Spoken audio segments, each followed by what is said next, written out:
প্রথম সন্ধ্যায়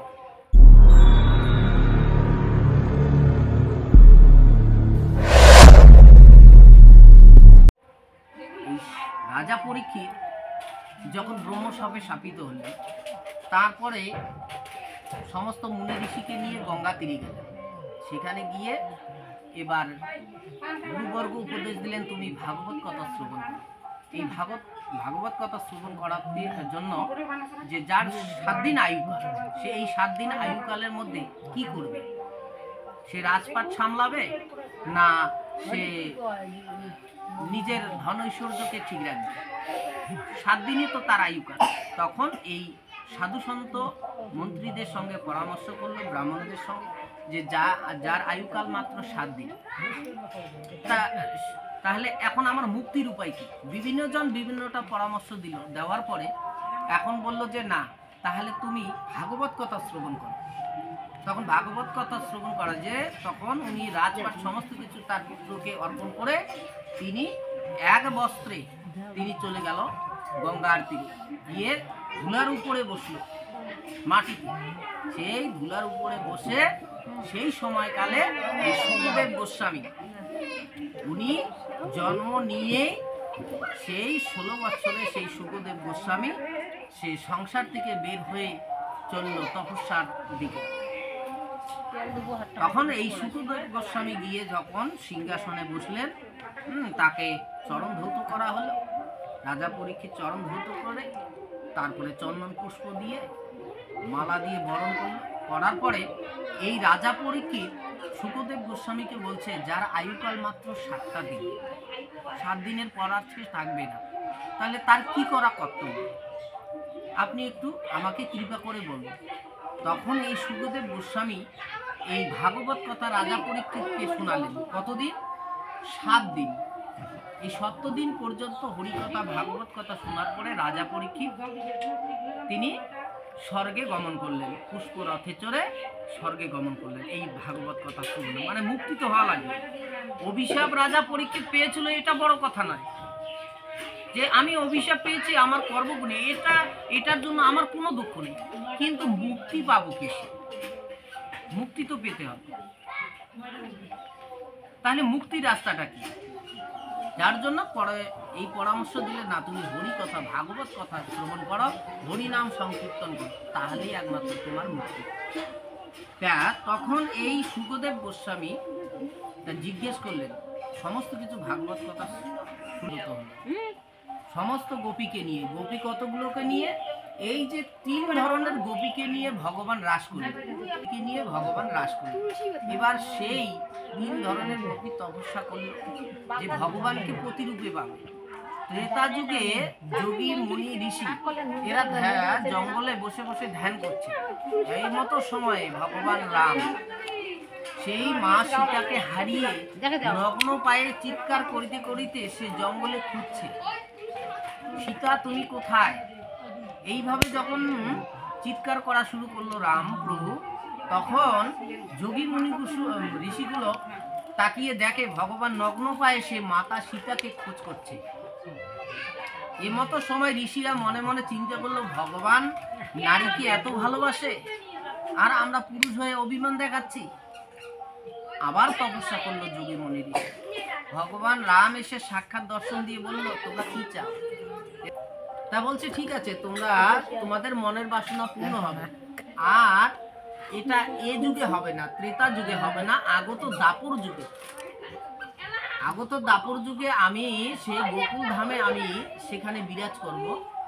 আর তোমরা সেই ব্রজগোপী রূপে বৃন্দাবনের অলিতে গলিতে তোমরা গিয়ে জন্ম নিবে, প্রত্যেক ঘরে ঘরে তোমরা গিয়ে জন্ম নিবে।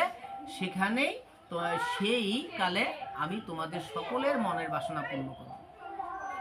এই কথা বলে ভগবান অন্তর্ধান হলেন। এবারে অপেক্ষায় থাকলেন দাপরের জন্য সেই ওই যোগী মুনি ঋষিগুলো। দাপরে এসে প্রত্যেক ঘরে ঘরে বৃন্দাবনের গলিতে গলিতে এরা ব্রজগোপী রূপে জন্মগ্রহণ করলেন। এখন জন্মগ্রহণ করলেন, তাহলে এই পূর্ণ শক্তিমানকে ধরতে গেলে শক্তির আশ্রয় না নিলে হবে না। প্রত্যেকটা মানুষের তাহলে পূর্ণ শক্তিমানকে আমার ভগবান শ্রীকৃষ্ণ, আর শক্তি হচ্ছে কে? শ্রীমতী রাধারানী। তাহলে এই কোটি কোটি মানে শক্তির থেকে এক অংশ শক্তি কোথায় আসলো? শ্রীমতী রাধারানীর কাছে। এই রাধারানীর কোটি শক্তির মধ্যে এক শক্তি কোথায় আসলেন? সেটা হচ্ছে এই যোগমায়া দুর্গার কাছে। এই দুর্গার কোটি শক্তি এই যত আছে, কালী, সরস্বতী, বিভিন্ন দেবদেবী যেগুলো আছে প্রকৃতি, এদের কাছে। তাহলে সেই ওই দেবদেবীর কোটি শক্তির এক বিন্দু শক্তি আসলো কোথায়? আমাদের নাভিতে, কুলকুণ্ডলিনী শক্তি। তাহলে এই পূর্ণ শক্তিমান ধরতে গেলে তাহলে শক্তির আশ্রয় নিতে হবে। তখন সমস্ত ব্রজগোপীরা কি করলো? যে না, তাহলে আমরা কাত্যায়নী ব্রত করি। এই যে দামোদর ব্রত, কার্তিক মাসে কাত্যায়নী ব্রত করলেন যোগমায়া। এবার আরাধনা করলো। 1 মাস ব্রত করার পর যোগমায়া দুর্গা সন্তুষ্ট হয়ে প্রকট হলেন সামনে। হয়ে কি করলো? এবার বললো তোমরা কি বর চাও? যে বর আমরা এইটাই চাই, ভগবানকে প্রতিরূপে চাই, স্বামী রূপে চাই। যোগমায়া দুর্গা বললো যে ঠিক আছে, তোমাদের মনের বাসনা আমি পূর্ণ করব, ভগবান তোমাদের মনের বাসনা পূর্ণ করবে, কিন্তু এই মুহূর্ত নয়। এই যে শারদীয়া রাস পূর্ণিমায় ভগবান শ্রীকৃষ্ণ তোমাদের সকলের মনের বাসনা পূর্ণ করবে, একটু অপেক্ষা করো। এবারে ওই ব্রত থেকে কয়েকদিন এরা অপেক্ষা করলো, ওই যে রাস পর্যন্ত, শারদীয় রাস পূর্ণিমা পর্যন্ত অপেক্ষা করলো। এই রাসে যেদিন উপযুক্ত সময় উপস্থিত হলো, ভগবান কি করলো? সেই রাত দুপুরে ভগবান মুরলীর ধ্বনিতে টান মারলেন। সমস্ত গোপীর নাম ধরে ধরে মুরলীতে বা নাম ধরে ডাকলেন, আর সমস্ত গোপী যে যার কাজ যেভাবে ছিল সমস্ত কিছু ফেলে রেখে সমস্ত গোপী কি করলো? বৃন্দাবনে গিয়ে পৌঁছে গেল। আর সেখানে যখন ভগবানকে ঘিরে সেখানে দাঁড়ালেন, তো ভগবান বলছে যে তোমরা তো সবাই পতিব্রতা স্ত্রী, তোমরা সবাই কারো না কারো স্ত্রী, তা তোমাদের নিজের স্বামী ঘরে ফেলে রেখে এই ভর দুপুর রাতে তোমরা আমার কাছে চলে এসেছো একটা পরপুরুষের কাছে, তা তোমাদের লজ্জা করে না? তোমরাও কারো না কারো তো স্ত্রী, তাহলে তোমরা একা এইভাবে চলে এসেছো কিসের জন্য? তাহলে পুরোটা বলবে না মানুষ? তোমরা শাস্ত্র দেখো না? নিজপতি ছাড়ি যে বা পরপতি ভজে, লক্ষ্মী সম হয়েও সে নরকে পরিণত। তাহলে তোমরা তো পাপ ভোগী হবে। এখন গোপীরা কোনো কিছুই বলতে পারে না, মাথা তুলে তাকায় না। ভগবান দেখলো কিছুক্ষণ, এবার গোপীরা বলছে প্রভু আমরা তো ভুল করি না, আপনি ডাকলেন তাই তো আমরা আসলাম। আর আমরা নিজ পতি ভজতে ভজতে আমরা পরপতি, জগৎপতি, আমারও পতি আপনি, আমার স্বামীর পতিও আপনি। আমার ঘরে যে স্বামী আছে, আমার এই জড়দেহ সম্বন্ধের হচ্ছে উনি স্বামী, কিন্তু আপনি তো জগৎপতি, আপনি তো সবার প্রতি, আমারও প্রতি, আমার স্বামীরও প্রতি। তা আমরা নিজ প্রতি ভজন করতে করতে, নিজের প্রতি সেবা করতে করতে আমরা জগৎপতিকে পেয়েছি, আমরা ভুল তো কোথাও করিনি। ভগবান আর সেখানে উত্তর দিতে পারলেন না। গোপীরা চোখের জল ফেলে সেখানে মাথা নিচু করে থাকলেন। ভগবান বললেন যে না, আমি তোমাদের পরীক্ষা নিচ্ছিলাম। কেন? আমি পরীক্ষা করে দেখলাম যে তোমরা কতটুকু আমার প্রতি মন প্রাণ সঁপেছ। তা ঠিক আছে, তোমাদের সকলের মনের বাসনা পূর্ণ করো, বলো কি চাও? আমরা সবাই তোমাকে প্রতিরূপে চাই। তাহলে একজন কৃষ্ণ গোপীগত অনেক, তাহলে এতগুলো গোপীর মনের বাসনা পূর্ণ করবে ভগবান কি করে? তখন যত গোপী তত কৃষ্ণ ভগবান হলেন। প্রত্যেকটা গোপীর সঙ্গে সঙ্গে একটা করে কৃষ্ণ হলেন। সমস্ত গোপীকে নিয়ে ভগবান রাস করলেন। এই রাস সমাপ্ত করার পরে ভগবানের পরিশ্রম হলো, তখন ভগবানকে নিয়ে কি করলো? যমুনার জলে চলে গেল। যমুনার ঘাটে গিয়ে সেখানে সমস্ত গোপীকে নিয়ে ভগবান জলকেলি করলেন। ভগবানকে বিভিন্নভাবে সুখ আস্বাদন করালেন গোপীরা। করার পরে ভগবানকে ডাঙায় তুলে নিয়ে এসে সেখানে নতুন বস্ত্র পরিধান করে সেখানে ভগবানকে সিংহাসনে বসিয়ে এবারে ভগবানকে ফল মূল সন্দেশ কলা যে যা নিয়ে গেছে ভগবানকে সেবা দিল, মালা চন্দন পরিয়ে দেওয়ার পরে তারপরে ভগবান আশীর্বাদ করলো, সমস্ত গোপীকে আশীর্বাদ করলো, কৃপা করলো। করার পরে ভগবান সবাইকে বিদায় দিল, যাও তোমরা এখন যার যার ঘরে চলে যাও। সবার মনের বাসনা পূরণ। এইভাবে যখন রাসলীলা সমাপ্ত করলেন, এবারে সেই শুকদেব গোস্বামীর কাছে এই ভাগবত কথা, রাসলীলার কথা রাজা পরীক্ষিত শুনে বলছে যে প্রভু গোস্বামীপাদ, যে শুকদেব গোস্বামীকে বলছে রাজা পরীক্ষিত, যে যিনি বিশ্ব ব্রহ্মাণ্ডের মালিক, যিনি পালনকর্তা, যিনি সৃষ্টিকর্তা, যিনি প্রলয়কর্তা, তার চরিত্র কেন এমন হবে? এই যে পর নারীর বস্ত্র ধরে টানা, হ্যাঁ, চুরি করা, তারপরে এই যে রাসলীলা যেটা দেখলাম, হ্যাঁ, তা এটা ভগবানের তো এটা উচিত নয়, এটা কেন হল? তা যার জন্য পরে শুকদেব গোস্বামী বলছে, রুদ্রসম কেহ যদি করে বিষ পান, তাহলে অচিরেই সে হারাবে প্রাণ। রুদ্র সময় ভোলানাথ বিষ পান করেছিল। ভোলানাথ বিষকে বলেছিল যে বিষ তুমি কণ্ঠে এর উপরে থাকো, বিষ তুমি নিচে নামবে না। বিষ কিন্তু নিচে নামেনি। তাহলে বিষকে বলেছিল এখানে থাকো, যার জন্য বিষ ওখানে ছিল। কেন নিচে নামবো না? যে না, নিচে তুমি যদি নামো, নিচে আমার গোবিন্দ বিরাজ করে। পরম বৈষ্ণব ভোলানাথ বলছে গোবিন্দ আমার কণ্ঠে বিরাজ করে, কণ্ঠে গোবিন্দায় নমঃ। তা যেখানে গোবিন্দ আমার বিরাজ করে, সেই বীজ যদি তুমি নিচে নামো তো আমার প্রভু কষ্ট পাবে। এই জন্য বীজকে তোমাকে আদেশ করলাম তুমি আমার কণ্ঠের উপরে থাকো। এই জন্য কণ্ঠটা পুড়ে গেল, যার জন্য নাম হয়ে গেল ভোলানাথের এক নাম নীলকণ্ঠ। যার জন্য বলছে যে ভোলানাথ বিষ পান করেছিল, কিন্তু নরলোক যদি এইভাবে বিষ পান করে তাহলে অচিরেই তার মৃত্যু। তা ভগবানের কোনো দোষাদোষ নেই, ভগবানের কোনো অপরাধ নেই।